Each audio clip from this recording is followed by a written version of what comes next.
Hey guys, it's Matt Monte again, and today we're going to talk again about powder protection. So specifically, we're going to talk about gloves today. Why should you wear gloves? Well, the powder is very, very small, so the powder can get into your pores if you don't wear gloves, and some materials can even cause cancer just being exposed to them, like nickel alloys, for example. So you should always wear gloves when working with powder or when working with powder contaminated parts. So I prefer nitrile gloves that have a little bit of a texture on the fingertips, because I typically only use them whenever I'm screwing in or screwing out screws in the machine to replace something, so you have a much better grip when working with small parts in the machine.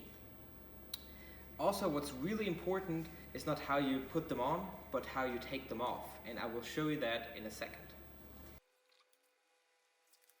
So now I'm wearing gloves and I've worked with the machine, I've replaced a coater lip, for example, now I have to take them off. And here's the critical part. What you should not do is, because you have powder on your fingers, go under them like this, because you will push powder under the glove. What you do is, the first glove, you grab it on the outside and pull it out, and the second glove, you put your finger underneath, because now your finger is clean, and you remove it like that.